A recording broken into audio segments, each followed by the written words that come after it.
Markandeya. But you see also that despite the similarities, the Markandeya is much later. Most of the, I think, most of the materials that we have for Prakrit grammar are later than the Kaccayana. So definitely the Kaccayana was not influenced by Prakrit grammarians that we know, but there must be, or there could be some relationship. I don't know. I think no one has really studied that, or at least I have no, to the best of my knowledge, there is no one who has deeply looked into the relationship between Pali grammarians and Prakrit grammarians. Now, in terms of structure, this is more or less how the Kaccayana looks like. I have added this schema because the traditional notion is that the Kaccayana grammar is very chaotic. Basically, it puts everything together, and there is no clear organization in sections and chapters. So it's a little bit everything goes. But if you look a little bit carefully, you can see that actually, or at least I have been trying to see what are the main topics of each section. The sections are acknowledged in the text itself. So the Sandhi is divided into 5 parts. The Nama, that means nominal morphology, is divided into 8 parts. Akyata into 4, and Kibidana into 5. So the 4 main sections, the first one corresponds to Sandhi. Sometimes we say it's phonetics, but I think this might be a little bit misleading. It's basically Sandhi. It just teaches you how Sandhi works. Sandhi is the euphonic ligature. When we speak in oral language, we don't speak separating words. We speak in a continuous flow of speech.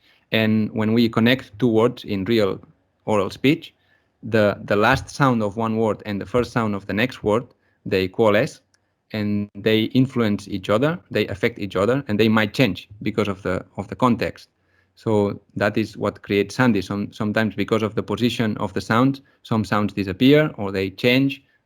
Many things can happen. So this is what we find in the Pali Tipitaka. You are all familiar with Sandhi, I guess. So the first section is on Sandhi, and there are clearly different sections. Well, first one gives the definitions, then vowel, Sandhi, consonant, Nigahita, and the final one is a miscellanea, and so on. Important things here are that in the Nama section, you have 3 important subsections that are Karaka, that is case syntax, the syntax of the cases, nominative, accusative, instrumental, etc. Samasa, which teaches nominal composition, and Taddita, which teaches the secondary derivatives. This we will see later. So in this course, we are not actually going to learn the Karakas or Samasas or anything like that. We're just going to learn what we need to know in order to go there and read the suttas about Karaka. But in what I mean is that in some explanations or introductions to Kaccayana, they count these sections in small caps, Karaka, Samasa, Taddita, and the last one, Unadi, as books by themselves. So then you would have 8 books: Sandhi, Nama, Karaka, Samasa, Taddita, Akyata, Kibidana, and Unadi. But that's a different way of organizing the grammar. Overall, the grammar contains about 675 rules, or 673 in the Burmese edition. And if you put all the rules together, it's actually not that long. So that will be 1/2, the other half, and that's it. So that's the end. You can see at the end, Unadi Suttam Nichitam. So that's the end. You begin with Sandhi. So if you can memorize all these 2 pages, you memorize the whole grammar. It's not that difficult, especially for a 7-year-old child, which is the main target of the grammar, I guess. So this grammar is very good for children because they can memorize everything. And after you have memorized the suttas, each rule, it's very easy to understand the commentary. But usually when we read the suttas, it looks like this. It's a kind of, it's a sequence of rules. Atto, akara sanyato, akara padayo, ekachattalisam, tato dantasara, attalahum attatayo rasa, anye diga sesa vyanjana, baga pancha pancha somanta, amiti nigahitam, etc. etc. So this is this kind of flow. Even if you know a lot of Pali or canonical Pali or commentarial Pali, you probably don't understand anything here. At least I didn't understand much. I mean, maybe some random word, but it doesn't make any sense if you try to read it like a normal text. It has to be read in a different way. And here, when we are discussing the suttas in this particular session today, we refer only to this. When you see the editions, we refer to the suttas. That means the rules. In Sanskrit, it is called sutra. Here, these are the rules. We are not mentioning today the Vutti, which is the other text below that explains and expands and unpacks the meaning of the sutta. Now, finally, let's see what are the different types of rules or suttas. The four main types are the Sanya Sutta, which is a sutta that teaches us a technical term. That is a term that will be used in a specific sense within the grammar. So that term means that in the grammatical system. So it has to be defined first. And there are certain rules or suttas that they simply give you the definition. After you get the definition of a term, you can start using the term in grammatical operations. The second type is adhikara, that is a domain rule. The grammar works by opening and closing domains of language. Maybe, like for instance, in Panini, sometimes it says Chandasi, like in Vedic, in this style, in this region. Similarly, in Pali, you can find adhikara rules that delimit or determine specific domains where the subsequent rules that come after the adhikara belong. But when you have an adhikara and then a sequence series of rules, these rules only apply within this domain, within this adhikara. So they are like headings, like a simple title. So it doesn't tell you anything. It's just a title, and what comes next belongs to this category or to this area, whatever it means. Third, there is the paribhasa type of rule. That is a meta rule. It's called meta rule because it's a rule about rules. It's a rule or a sutta that tells you how to read the grammar, how to interpret, and how to crack the other rules. What are the methods to read the rules? So this is a kind of metagrammatical language. Grammar itself is a metalinguistic language, so that will be a kind of metalinguistic language, type of language, because it's metagrammatical. These are rules about the rules. You have them in the grammar too. Finally, the rules proper are called vidhi. That is an operation rule. I prefer to call it operation because it makes more sense when we are discussing grammar. But really, a vidhi is something like a command. And originally, this word in Sanskrit grammar is also, in Sanskrit is associated to the commands or the necessary things that you have to do in a sacrifice, in a ritual. So the grammar, in many ways, replicates the structure and workings of a ritual scene, where you take something and replace that with that, and then put this here and remove this there, and etc., etc. So grammar does the same. It's like put this sound here, change this sound like this. So it's giving you the instructions or vidhis or commands to operate. But we call it operation. Let's see some examples. The sanya, or technical term. There are two different types, and I think you will understand it clearly. One type is called anuvatta, that means meaningful. Basically, that using a word that more or less everyone can recognize. There is an etymology that most people can recognize. And then there is another type of technical term that is called in Pali rulhi. That means conventional, artificial, technical, if you wish. That is a kind of creation. It's a simple convention. Like if I want to call my car X and my motorbike Y. So when I say X, I mean my car. So there is no real relationship between the letter X and a car, but I established this relationship. As an example, this is an anuvatta or meaningful sanya. This rule, Kaccāyana 8, defines what is the nigahita. Sometimes you know nigahita as anuswara. So the word nigahita, basically in normal Pali, means something hanging on. Of course, we have to understand that it's a nasalization hanging on a vowel. But nigahita already tells you something, it's hanging on. So iti nigahitam. That's a definition that will be called anuvatta sanya. But this one, ivannuvanna jala, that this sutta, I don't think anyone can understand this, except if you already have some training in grammar. These are not regular Pali words, except for vanna, although here vanna is used in the technical sense, grammatical technical sense. And that means basically that ja and la, this is the definition of ja and la. Ja is not a real word in Pali, and la is not a real word. These are just syllables that mean something. And this rule is telling us that from now on, when I say ja, or when the Kaccāyana says ja, it means e, short e and long e. That means basically it refers to words ending in short E like agi, fire, or words ending in long E like tapasi, ascetic. So when you say ja, you are already including all these words ending in E and E.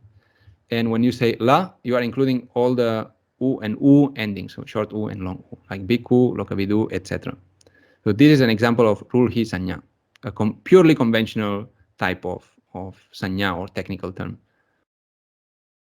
As for the adhikara rules, they demarcate a domain in which certain rules will operate. And according to the Pali grammarians, that is not explained in the Kaccāyana itself, but according to Pali grammarians, there are 3 types. The first one is called Sikha Gatika, second type Manduka Gatika, and the third type Yatanupubbika. If you know a little bit of Pali, you probably already understand the meaning. I mean, at least the literal meaning. But then what they do actually is that when you have an adhikara that is called Sikha Gatika, it means it going the lion's way. It means it operates like a lion. A lion meaning that the lion, because he's the king of the jungle, he looks everywhere. He controls everything. So this is about control. So this rule controls whatever is before the rule and whatever goes after the rule. So basically, it affects the entire treatise. As far as I know, I think there is only one Sikha rule, but very important in the Kaccāyana, which is the rule that tells you that everything that is stated in the grammar only applies to the language of the Buddha, to the Buddha Vachana or Jina Vachana. Then the Yatanupubbika, the third type, is the normal adhikara domain that we would expect. So you have a domain rule, and everything that follows falls within that domain. But then there is another type that is very funny. It's called the Manduka Gatika. The Manduka means frog, and as you know, the frogs, they jump. So I used this icon. It's like a frog. It jumps. It's a little bit. It can jump from one rule to the other. So you start with the adhikara. It affects the next one, but not the other one, and then again it affects it. So it jumps from one rule to the other. That's the Manduka Gatika. These 3 type adhikara rules are the main ones. As for Vidhi, there are many different types of operations. I think the basic ones are these, like adesha, there's a replacement. So most of the grammatical rules will tell you in that situation, replace this with this. In that situation, replace this with that. Another type of rule is in that situation, insert this sound or insert that sound. Another rule is in a particular situation, this sound is modified. It changes into another sound. Then there's another type of Vidhi operation rules that is about lopa. That's very, very important, which is in a particular context, this sound is elided. It disappears. And then another one is the viparita, the metathesis, like these sounds are exchanged. One takes the position of the other. And there are other types of Vidhi operation. This is the main type of rule that you find in the grammar. Finally, the paribhasa or meta rule. I give you an example, Kaccāyana 9. This rule simply tells you, it's a very important paribhasa rule right at the beginning of the Kaccāyana. And it says parasa manyapa yogoe. We're not going to go deeply into the meaning. It's basically telling you that all the definitions that are not given in the Kaccāyana itself need to be taken from the Sanskrit tradition whenever they have to apply. So for instance, in the Kaccāyana, you see below, the Kaccāyana rule 29 says Bhagge gosa gosanam tatiya patama. Here, we use the term gosa and agosa. But these terms are technical terms. So they are anuata sanyas, it means voiced or unvoiced. But they are not defined in the Kaccāyana itself. So what the grammarian is saying is providing a meta rule saying, actually, in these cases, then go to the Sanskrit book and check what is the definition and use that definition. So in this way, we don't need to teach all the definitions. That is very useful because I guess most of the definitions are shared with Sanskrit, like in the case Gosa and Agosa. So there is no need to incorporate more rules if people are already familiar with these technical terms. So basically, we have these 4 types of rules. We could say that the main rules are the Vidhi rules and the rest are ancillary or secondary types of rules that are simply supporting the understanding and workings of the Vidhi or operation rules. Now, when it comes to Vidhi rules or operations, the general structure is, so they are not all the same. the general structure is that you usually start with a general rule that is valid in most cases, and that is called utsarga in Sanskrit. And then if there is any exception to that, then you open a subdomain with exceptions. And then even in the subdomain, if there is an exception to an exception, then you do the same. So the exception then would become an utsarga, then is changed in particular cases. So this is how it works. So you always have to read the Kaccāyana grammar as a work that is structured in a hierarchy. There is a hierarchy of rules. So when we don't know anything about the grammar, what we see is this. We've seen it previously. So it's just a sequence of nonsense rules, like boom, boom, boom, boom. And you say, okay, I'm going to memorize that. And I don't know. Probably when you are learning it by heart, that's basically what you memorize. There is no understanding here. But when we already learn a little bit of the grammar, that's what we have to understand. So support, this is a kind of fictional string of rules, but you would begin with an adhikara, and then within this adhikara or domain, you would have some definitions, and then you would start with operations, and you see that some operations are exceptions to other more general operations, so they are in a secondary level. You actually could collapse this into this, or if you wish, you could even collapse everything into this adhikara. And if one remembers the adhikara, then you can remember, okay, you can expand it into certain rules. And if you wish, you can expand it even more with more exceptions or more detail. So this is the aim when we are approaching the Kaccāyana grammar or any other Indian grammar. We have to aim at having this type of level of understanding, like separating the different types of rules, understanding which vidhis are general, which vidhis are exceptional, apavada, and so on. So to conclude, if we can make a statement about these 4 types of rules, we could say that several technical terms within a domain and following meta rules will be subject to operations in order to derive words or sentences. This is more or less how the Kaccāyana works.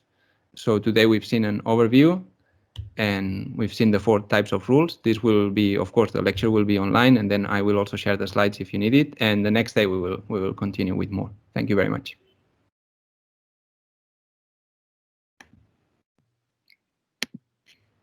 Aleix, thank you. That was super, super clear. And I know we're all going to be referring back to these slides. I just apologize that P had noted I hadn't turned on the recording, but it started at the beginning of the discussion of the grammar itself.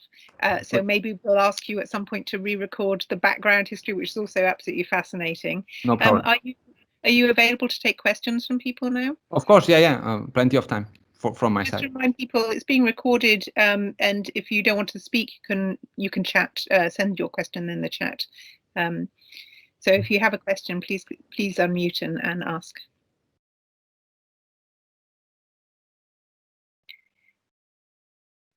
We've got some hands up. Tony Scott, could you ask your question? And Tony, can you hear me? So we've, I think Tony Scott wants to ask questions. Oh, sorry, my mic was muted. Thank you, Aleix. That was very, very clear and very helpful. I just wanted to quickly ask, what is the connection between these grammars and texts like the Netipakarana and the Petikopadesa? Because they seem to kind of overlap with these grammars, maybe take a little bit of elements, but they're trying to do something different. So I was hoping you could just speak to that briefly.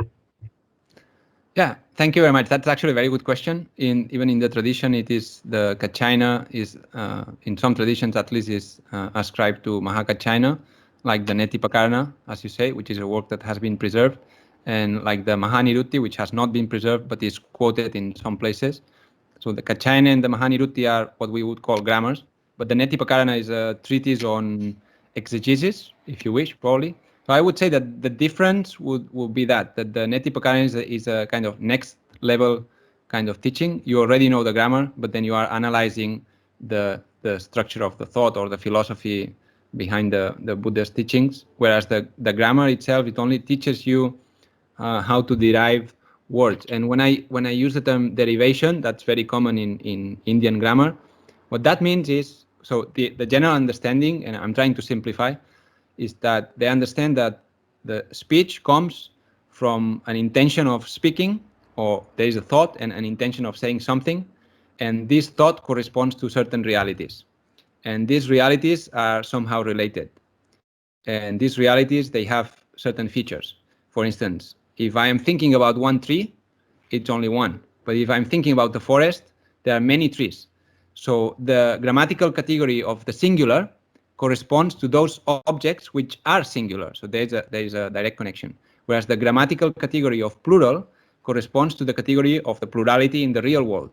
So if my intention is to express one tree, I then have to go and use the singular endings. Whereas if I want to express that I've seen many trees, then I will have to use the grammatical tools that allow me to express the plurality. And so in this way, you derive words by, you start with the stem. Maybe the stem is simply tree, but what I want to say is actually trees. So I have to derive the word trees. How do I get there? Then I check. So what are the affixes in English to create a plural? Because I want to express a plural, then the affix in this case is s. I use the sound s. I add it to there, and I'm deriving the word trees, which is derived from tree, something like that. That's what the grammar teaches. It doesn't really go into exegesis, although if you read grammatical commentaries, then you see a little bit of overlap. But I would say that in general they only provide the tools for you to then go and read the Netipakarana or do the proper exegesis of the Abhidhamma or other works. Thank you very much. I think Andrew, is it you that has another question? It says body. I'm assuming it's Bodleian Library or something.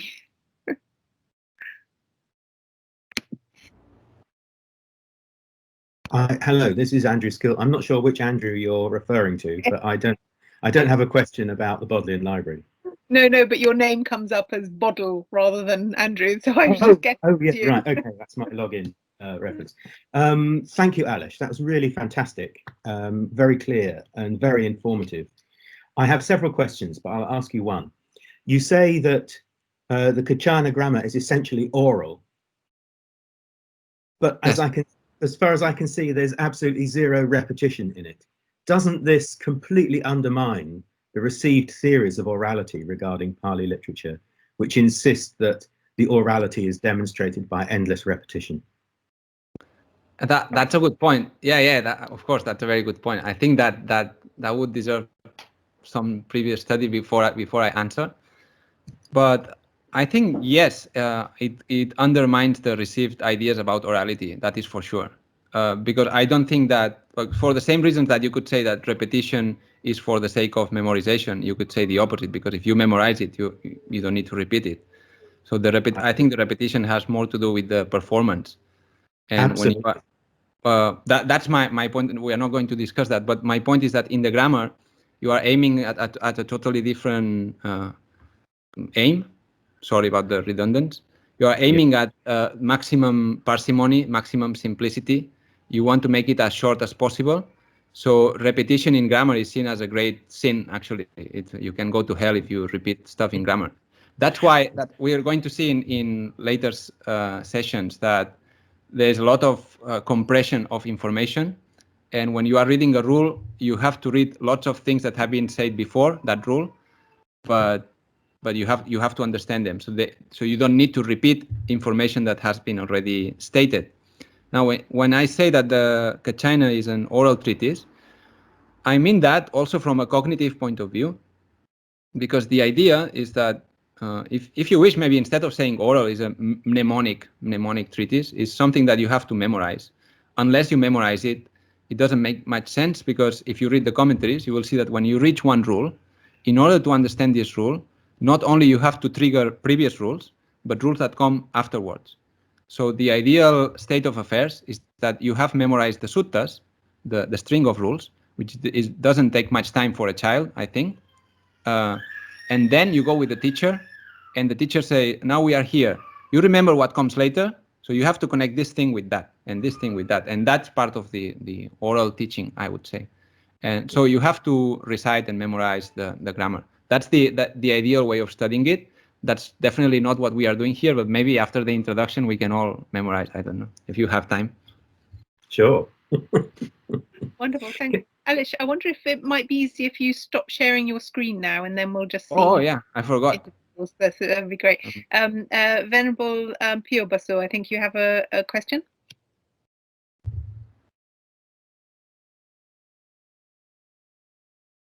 Bante, I can't hear you. I can see you, but I cannot hear you, Bante. Oh, you're mute still. Maybe unmute. That's it.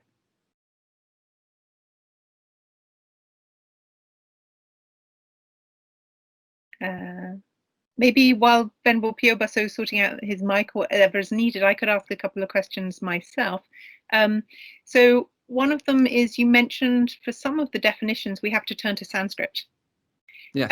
So does that create a problem when Pali starts getting taught in a Pali-only context and people aren't studying Sanskrit? And how does the tradition accommodate that? Actually, no, because it's a kind of paradoxical, if you wish, but when the Vritti, when the commentary is trying to explain you what you have to do with this specific sutta, it's already giving you one of the definitions in Sanskrit, and whenever it is necessary, it will be the role of the commentator, the scholiast, to provide this information. So in a way, it would be a problem. It could be a problem sometimes because not everyone has access to Sanskrit, if we understand the tradition in a very simple way. Many people actually, they had Sanskrit training, but maybe some did not. They only had the Pali training. Even in that case, if they would read the traditional commentaries, they would find the information in there. So it would be the commentators that would be providing these definitions. Right. That leads to my second question, which is, when you see you're reading a commentary and I see something and I can recognize it's Kaccayana, but should I be thinking to look at the Vutti rather than just the Kaccayana for that quotation, or how does that work? Yeah, absolutely. So what we are going to see in the next sessions is how the commentaries are crucial to understand a sutra. Basically, no one has ever intended a sutra or sutta text to be meaningful by itself. It's useful because you can memorize it. That's the point of the sutra. For the rest, you need the commentary of a teacher or the commentary of a Vritti, and the Vritti then it will be expanded with the Nyasa or with any other commentary. So, but if you don't understand how the suttas work, the commentary also doesn't make much sense, or you will miss some part of the commentary.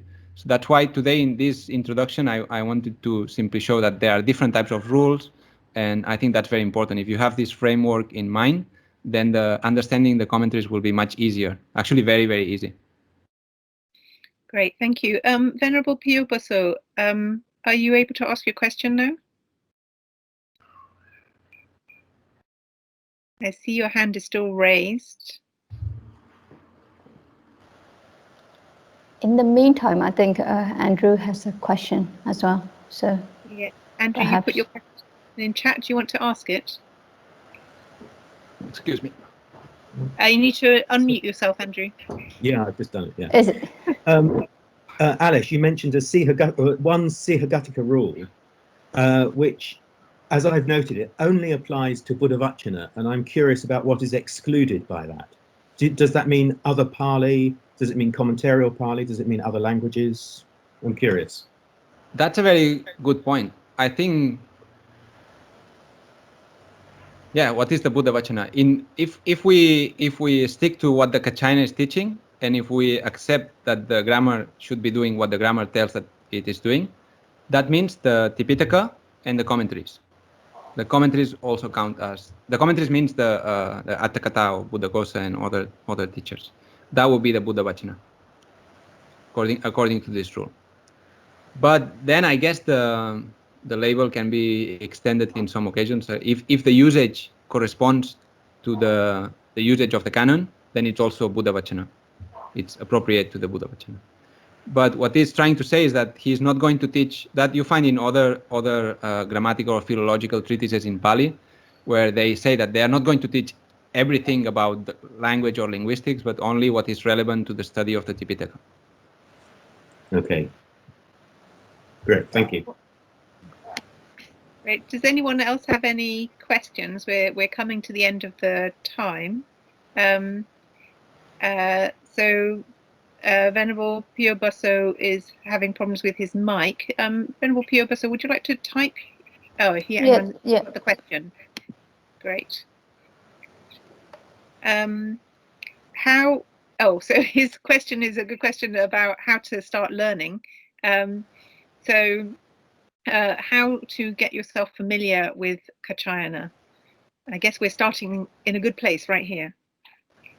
The first thing is whether you know Pali already or not. If you already know Pali, if you are familiar with the canonical texts and commentaries and so on, then it depends on each person, right? But I would definitely recommend just go through the Kaccayana, read the entire treatise with the translation.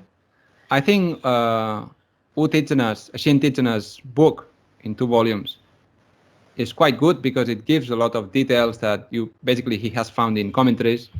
It's not only in the Buddhi. So he tries to explain what is the meaning of the grammar.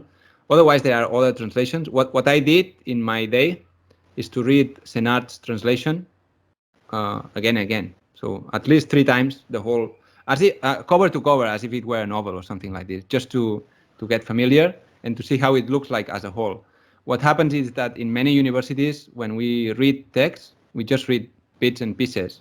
Then you never get an overview, a general idea of what this work is about.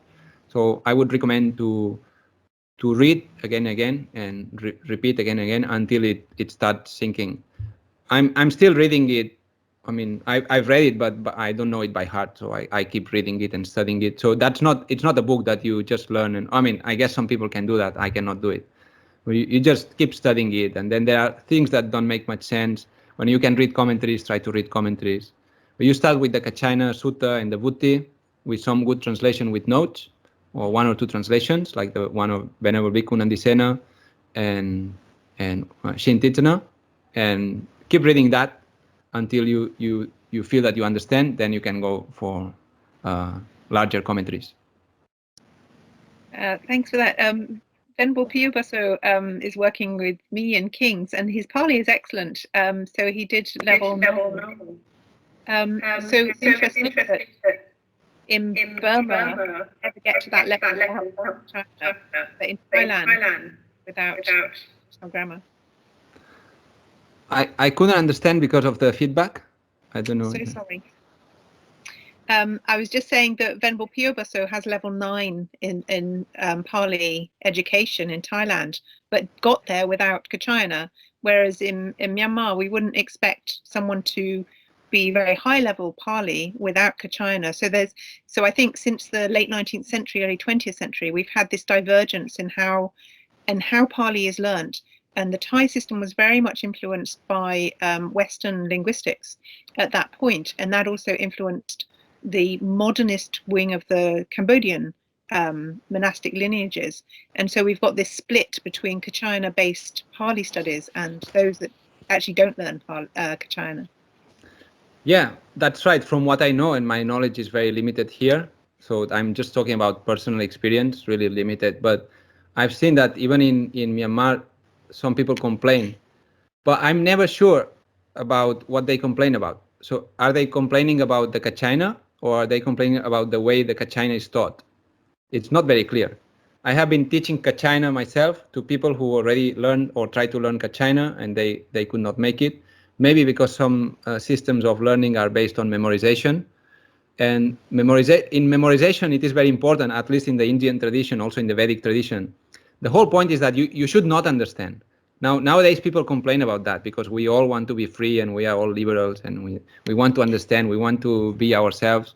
But that's not how it works in the tradition. You should not understand at the beginning. Because if you understand, you will start changing the formulation of the rules because you understand them and you already know some Pali. So you say, oh, that rule was about that. So you just change. It says the same thing, right? To you, it says the same thing, but you already changed the wording. That's why it's best to teach the text for memorization to children. Nowadays, I don't know if the Kaccayana is or everyone that has access to the Kaccayana, they do it when they are 7 or 8 year old. But that's the best time. So I think we all miss it. I don't know if there is any 7-year-old in the audience.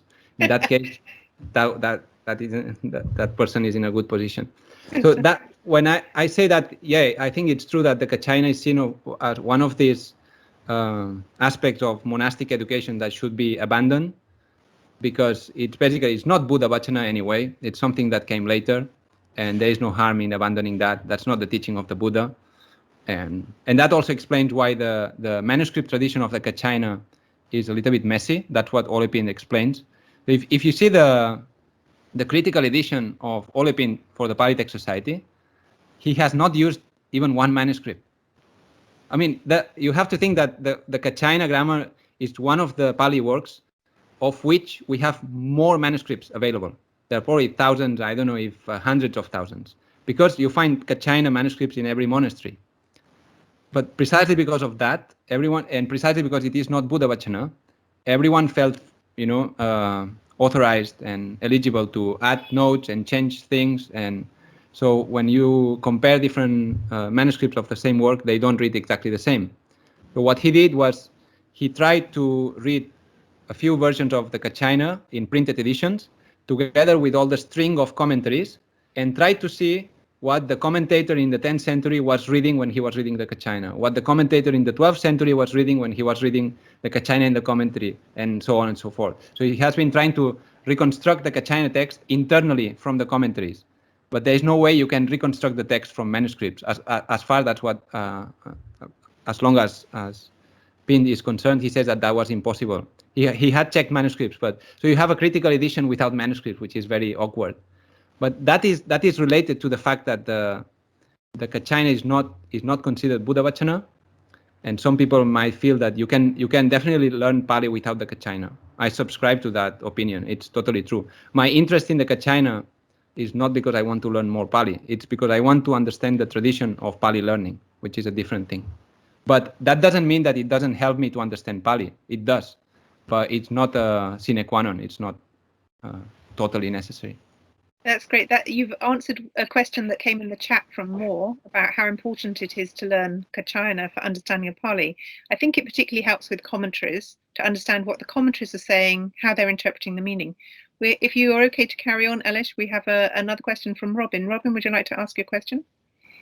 Yeah, thank you so much, Alex, for the class. It's really interesting. I'm sorry, I just want to make clear, you said that the Buddha Vachana is Tipitaka and Atthakatha.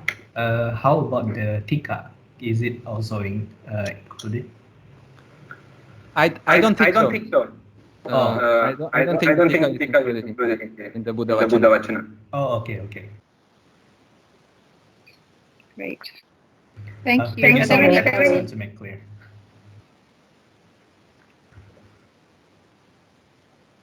In that case, we'll just before we finish. Sorry, Mary Long. You have a question. Would you like to ask your question? Hi. Yes. Can you hear me? Yes. Sure. Hi. Mary Kate is my name. Thanks so much for the talk today. I'm looking forward to the rest of the series too. I'm just wondering from some contemporary research among Tilashan in Yangon. And I assume this is a general model in the monastic education system. Friends have told me once you mastered Kaccāyana, and if that's not enough for you, you move on to Rupa Siddhi. So can you just say a little bit about what Rupa Siddhi is? Yes, the Rupa Siddhi, actually during the quarantine, I was working on the Rupa Siddhi precisely because probably nothing to do, so nothing better than looking at the Rupa Siddhi. The Rupa Siddhi is a kind of, it's the Kaccāyana grammar, but rearranged. The sequence of rules is rearranged. The order is changed, which is it's a very bold thing to do because, as you know, the order is important, because it opens domains and closes domains and opens the general rule, and then it goes to exceptions and so on. But what Buddha Piya, the author of the Rupa Siddhi, did was to take the rules of the Kaccāyana, keep them, but he got rid of the commentary, the Vutti, the short commentary, and he replaced the Vutti with his own Vutti. So he changed the order of the rules to make it more meaningful in terms of sections. So the sections are more sensible, more reasonably arranged in the Rupa Siddhi. For instance, the feminine declension has one section for itself, the masculine it has one, instead of mixing everything like in the Kaccāyana. But then what he has to do is that he has to provide extra information in his commentary to tell you what are the words that you have to read in every sutta, because they don't come immediately from the sequence. That's something that we are going to see in one of the sessions. In the Kaccāyana, in the original Kaccāyana, if you know how to read it, there is a lot of information that is implicit in every rule, because it comes from the sequence. But in the Rupa Siddhi, when he changes the sequence, then this order is disturbed, and the information works in a different way. So what he has to do is to supply more information. But by doing that, the final result is a much more precise description of Pali. So the Rupa Siddhi is really excellent. The question would be, why didn't he write a new grammar? Why not getting rid of the whole Kaccāyana? And I don't have an answer for this. I guess it's because it was believed that this was a traditional grammar, and he had to preserve the suttas. Another reason might be that everyone was doing the same. So basically, you never touch the suttas. The suttas are already there, but you can write a new short commentary or rearrange them as you wish, or even break down one sutta into two, or put two suttas together. And that is what we understand, or at least that's what I understood when I have read commentaries, and they mention other works of the Kaccāyana school that have been lost. For instance, the Attavyakhana. The Attavyakhana is lost, but it was very famous in Myanmar, for instance, during the Pagan period. Everyone refers to the Attavyakhana now and then. And sometimes you see that the Attavyakhana, it seems to comment on the Kaccāyana rules, but it writes a different Vutti. So it probably did something like the Rupa Siddhi, probably replaced the Vutti with another Vutti. And sometimes when in the Kaccāyana that we know, we see one rule, in the Attavyakhana separates it into two rules, something like that. So probably you were not supposed to touch the rules. You just write a new commentary or rearrange the rules. But then came Moggallana, who basically discarded everything, and he wrote a whole new system of Pali grammar based on the Chandra, and that's something that Alistair Gornall explained in his book we've seen in the previous session. Yes, that was in the research seminars on Friday. So you can see the recording of Alistair Gornall's talk now on the TNTS YouTube channel, and the link to that is through the TNTS website. So the Transnational Network of Theravada Studies website. We have another question from P. Would you like to ask a question? Thank you, Aleix. It's very, very clear. My question is that, so how does Kaccāyana or in any grammatical text actually help in doing the translation? So you have these rules, and when you're translating a sutta or something like that, how does it help, and what are the roles, if any? I think it helps in so many ways. For instance, in terms of declension, you know that in Pali, if you want to express the ablative or the fifth case ending, you can use sma or mha, or sometimes only a or to. So the Kaccāyana and the Vutti, they are very exhaustive in giving you an inventory of all the possible forms together with examples. So that's one thing. So what I saw that for instance, sometimes the Kaccāyana is more exhaustive than Geiger's Pali grammar, and Geiger's Pali grammar is a reference grammar which is supposed to give you all the possible forms for a specific term. But sometimes it is not. So the best thing is to combine the traditional grammar with modern grammars. Nowadays, probably to combine the Kaccāyana or maybe the Rupa Siddhi, or actually what I have been asked this question recently, and they say, so what do you use when you translate? Because I translate a lot from Pali into Spanish, because I'm Spanish. And what I use, so my basic kit or survival kit for translation is the Saddhaniti, which I'm using in order for my computer not to heat up too much. So actually the Saddhaniti is below this computer. The Saddhaniti by edition by Helmut Smith. These 3 volumes. That is, anyway, it's based on the Kaccāyana. But what's important here is the edition. which is very, very useful. We have it in SSBU in the library, and it's in many libraries. I think the volumes are accessible online. It's good to have the printed edition because you can browse. The indices, the index are very good.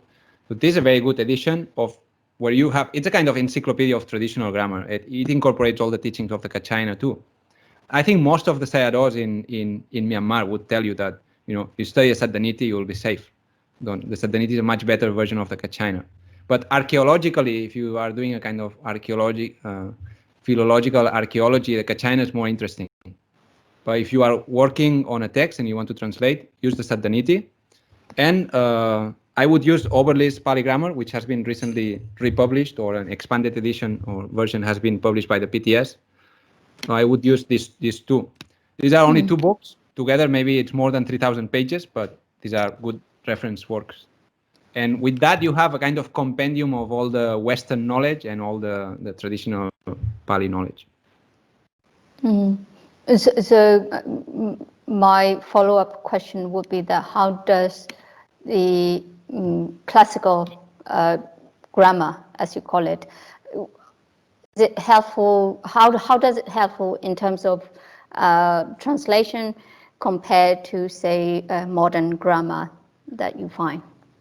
It depends on which modern grammar. Some modern grammarians, like A.K. Warder, they were very sensitive to the traditional grammar. So they are not ignoring traditional grammar altogether.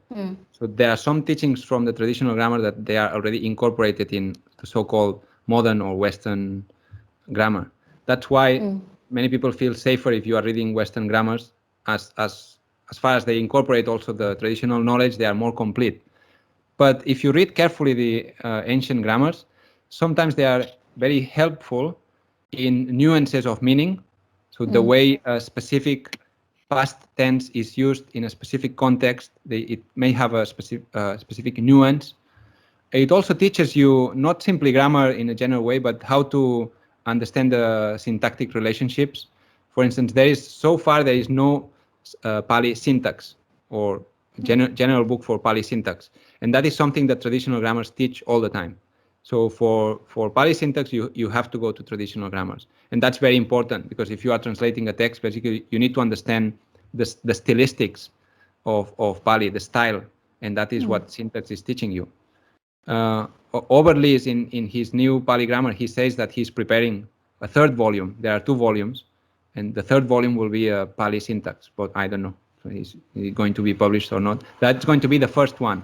I remember that Olepin, before he passed away, when we met, he also told me that no one had prepared the Pali syntax, and he had materials for that, but it never came out. So in that sense, yeah, sorry. Sorry, do we know what happened to his materials? Are they being worked on by anybody?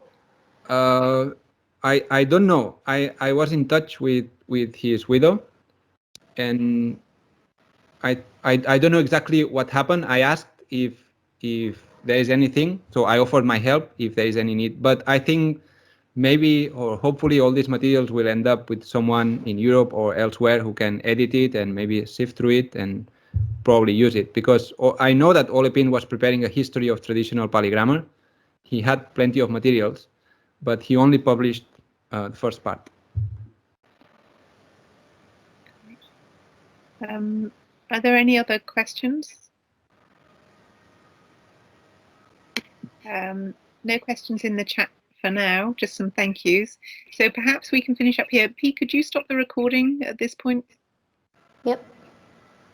Great. So if people just want to show themselves and